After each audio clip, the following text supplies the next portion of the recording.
Hi everyone, David Aragona and Mike Beer here taking an early look at the top 10 contenders for the Breeders' Cup Filly and Mare Turf. And with the Breeders' Cup right around the corner, you want to make your handicapping plan at DRF.com. Make sure you check out the daily racing form packages that we've got offered, the players package and the VIP package. You can save $38 on each of these based on the total value of everything included in them. The VIP package is what features those clock reports. You definitely want to check out the clock reports for the Breeders' Cup compiled by Mike Welsh and his team, providing some invaluable insights as to who's training well coming into these Breeders' Cup races on Friday and Saturday. Mike, let's throw up the first page of the field of the top 10 contenders based on my early morning line odds for this Filly and Mare Turf. And US-based runner, She Feels Pretty, leads this list right now. We're waiting to see who's definitely coming over from Europe. That's going to influence what price She Feels Pretty will ultimately be when this field is drawn. But she's been near the top of this division all year long. We'll take a look at her most recent victory up in Canada in the EP Taylor Stakes. Yeah, as far as the Americans go, she certainly, leads this division for sure. It also kind of feels like, David, that it obviously depends which Europeans come over, but they're going to send some good ones, and it's going to make things really hard for She Feels Pretty, in my opinion. Yeah, I guess the big question for She Feels Pretty is twofold, actually. Who's coming over from Europe? How good are those horses compared to what she's been facing in the US? And also the distance of this race, Mike, because being run at Del Mar, they've got to run this Filly and Mare Turf around 3 turns, going the 1 mile and 3/8. And you could argue that's a bit of a stretch for She Feels Pretty because she's never really gone this far before. I'm worried about that, absolutely, for sure. I mean, I know she's 2 for 2 at 1.25 miles. But I don't know that I don't get the feeling from her when I watch her go longer distances that she wants to go even further. She's gonna have to get a little bit further this time.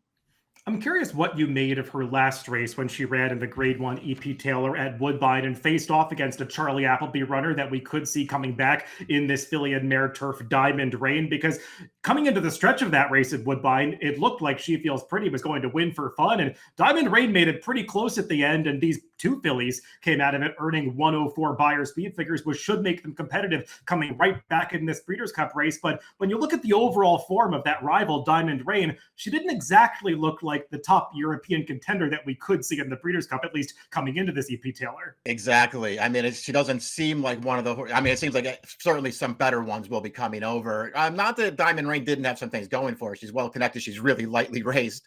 I mean, she runs well in here, but you can see She Feels Pretty, David. I mean, she goes to a wrong lead at the end there. It does feel like she's kind of saved by the wire at the end of that race. And the other thing about that race too is it was kind of slower early and faster late. And so she had, all the advantages there, just sort of sitting right up on the pace. And listen, it's a new top figure for her, and it's another Grade 1 win for her. But to me, it was, hardly a compelling performance for a horse who could be a short price at the Breeders' Cup.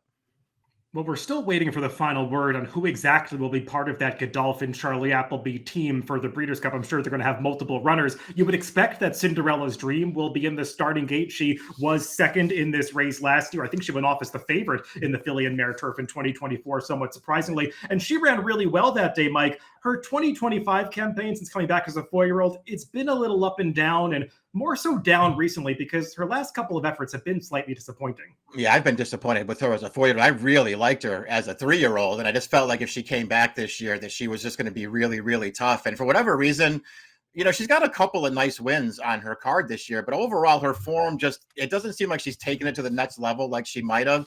Appleby is saying that they still might come for this race, but he was also saying, David, that she was coming here for like races like the Diana over the summer, and she never came. And I don't know, man, her form is a little bit hard for me to get behind right now. I know that she's a really good horse. I just don't love the form that she's in. We did get some reporting from our colleague Steve Anderson this week that the horse that I got ranked second on this list as the 4-1 second choice on the morning line, Gazora, her connections do want to come over for this race. And she's coming off a disappointing performance in the Arc de Triomphe, but that was obviously a really tough spot for her to try as a 3-year-old filly. And the trip didn't exactly work out for her. She was never really in a position to be competitive there. But Mike, all of her 3-year-old form prior to that makes her a solid contender in here. Yeah, I probably don't want to hold the arc against her too much. I wouldn't think as you pointed out, the races that she was running prior to that, if she shows up with one of those races over here, she's going to be tough at the Breeders' Cup.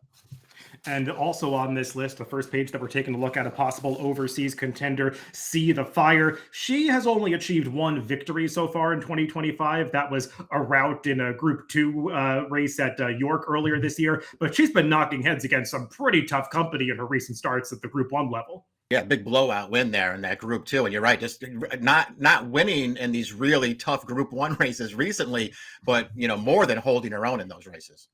Let's flip on over to the second page of contenders for this filly and mare turf to take a look at some of the possible bigger prices we might take the long way as another possible European runner coming out of that Prix de l'Opera Longshot. Going a little further down this list, we do have some US-based runners, including a couple of recent imports for some of the top trainers in the US as far as turf runners go. Chad Brown and Miguel Clement. Village Voice just made her US debut in the Wea at Aqueduct, looked pretty good. And Mike Bellezza, she's been knocking on the door. Again, she feels pretty a couple times this season and coming off a victory in the Flower Bowl. So they'll probably be bigger prices depending on which Europeans come over for this race, but they've done some nice things from their recent starts. I agree. I like everything I've seen from Bellezza since she's gotten over here. I like this distance for her. I like her running style. I mean, it's not going to be easy for her to win a race like the Breeders' Cup, but I think she's a little bit underrated for a horse who could be a big price on the day. Well, that's an early look at our top 10 contenders for the Breeders' Cup Filly and Mare Turf. Make sure to hit that like button if you appreciate some of the Breeders' Cup content that we're putting out this week and moving on towards the main event. And also leave us a comment down below to let us know who you're most looking forward to seeing in this Breeders' Cup Filly and Mare Turf on November 1st.